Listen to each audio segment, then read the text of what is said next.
politique est un apostolat. On ne vient pas faire la politique pour s'enrichir. Pour que la politique ne soit plus le seul domaine générateur des gains et des bénéfices, il faudrait que nous soyons dirigés par les meilleurs d'entre nous. Qu'est-ce qui nous rassure qu'en 2060, nous serons plus forts que l'Éthiopie? Le Congo a d'abord un problème d'eau. Nous avons la chance d'être Congolais, mais le Congo n'a pas la chance d'avoir des dignes fils. Nous devons définir à quoi doit ressembler le Congolais idéal. Je suis ni pour ni contre. Un médecin sérieux ne peut pas vous prescrire un schéma de thérapie s'il n'a pas d'abord diagnostiqué la pathologie, la maladie. Changez la constitution.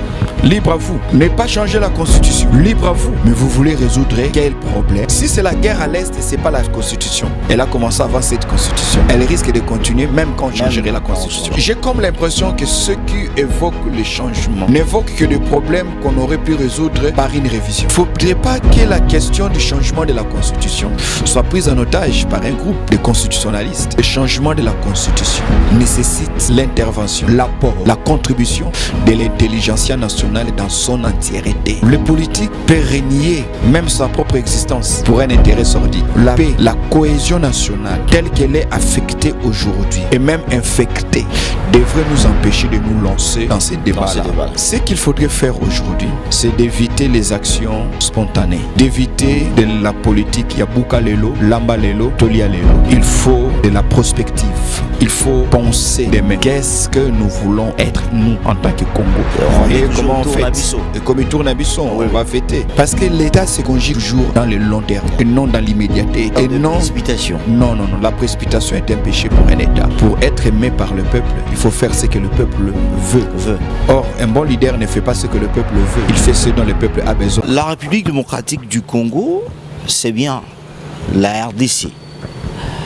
Aujourd'hui, plusieurs questions s'invitent dans des couloirs politiques où toute la population veut savoir qui veut réviser, qui veut changer et qui dit le contraire. Et de l'autre côté, selon certaines personnes, c'est comme si la situation dans la partie est de la RDC n'intéresse pas encore les politiques plus qu'avant, avec cette situation de la révision de changement de la Constitution. La question reste à savoir, où allons-nous? Qu'est-ce qu'on veut?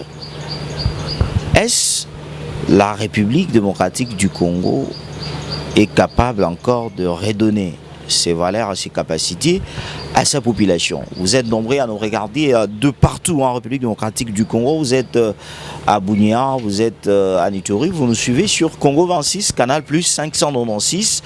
Aujourd'hui, nous avons le réel plaisir de recevoir pour vous Dr Silas Makangou, qui est professeur de l'université, spécialiste en questions géostratégiques et géopolitiques, aussi animateur de plusieurs conférences, aussi un homme bien basé dans plusieurs de choses. Avec lui, nous allons essayer d'analyser, d'entrer en profondeur de questions importantes de la République démocratique du Congo. Bonsoir, docteur. Bonsoir, monsieur Félix. Soyez bienvenue dans Carte sur table. Merci, c'est très gentil. À quoi faisiez-vous référence à ce stade? Nous avons la question sécuritaire qui domine et d'un coup, la classe politique nous amène à la révision et le changement de la Constitution.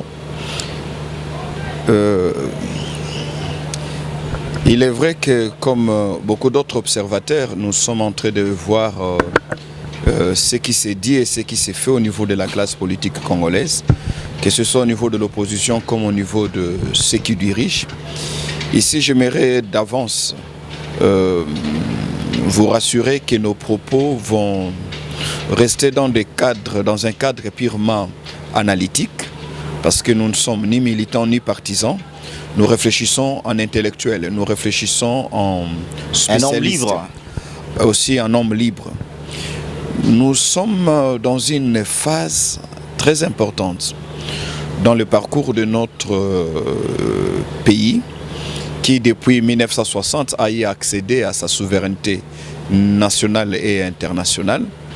Et il s'est fait qu'aujourd'hui, ce parcours qui a été jalonné de plusieurs crises de divers ordres est aujourd'hui sur le point soit de réussir à mettre fin à cette crise, soit de monter d'un cran pour que cette crise s'accentue. Parce qu'il faudrait dire qu'ici, cette crise semble devenir comme partie inhérente à la vie politique congolaise.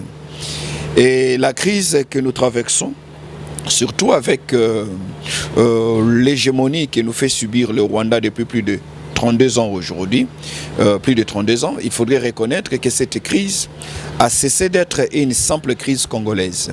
Elle s'est régionalisée et elle s'est même internationalisée.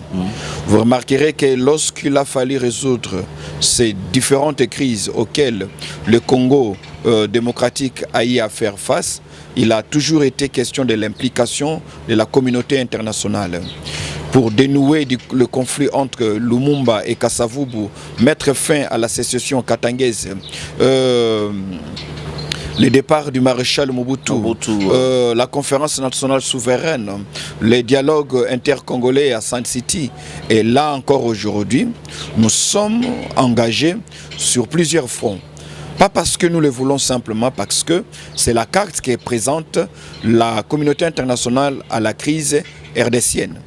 Et donc, nous ne sommes plus maîtres de cette crise, nous ne sommes plus le seul à vouloir mettre fin à cette crise, même si nous sommes les premières victimes de cette crise.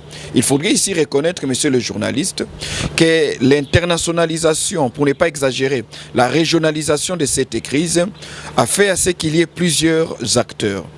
Et la plupart de ces acteurs, que ce soit à Washington, que ce soit au niveau de l'Union africaine, que ce soit au niveau des autres États partenaires, tous nous conseillent, nous exhortent à emprunter la voie des négociations, la voie de la résolution pacifique du conflit. Pour trois raisons. Première raison, parce que tous ont constaté que la République démocratique du Congo, partant de son instrument sécuritaire, son armée, sa communauté de renseignement et autres, n'a pas été en mesure de mettre fin à cette crise. Et ici, il faudrait rappeler que nous avons même battu les records en termes de groupes armés du point de vue mondial. Nous avons plus de 260 groupes armés qui sévissent sur le sol congolais. Parmi les 260 groupes armés, nous avons plus de 14 groupes armés qui font allégeance, bien sûr, à certains pays voisins. Nous avons des groupes d'autodéfense, nous avons des petits groupes, certes, donc, bref, nous avons ces 260 groupes armés qui prouvent à suffisance que l'État congolais a du mal, éprouve de la difficulté quant à imposer de sa souveraineté et de son autorité sur toute l'intégrité territoriale. Deuxième raison qui pousse la communauté internationale à nous orienter vers une résolution pacifique, c'est aussi pour éviter une quelconque escalade.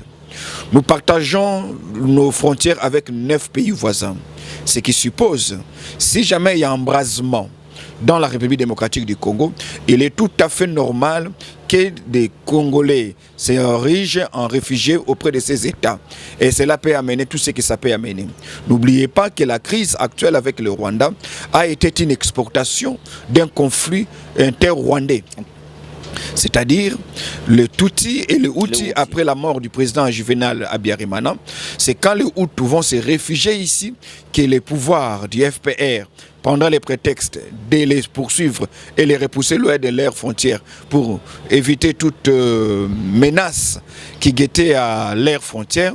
Nous allons avoir ce que nous avons aujourd'hui, où Uvira est tombé et 7 mois c'est Kinshasa qui tombe et le maréchal Mobutu prendra fuite vers le Maroc.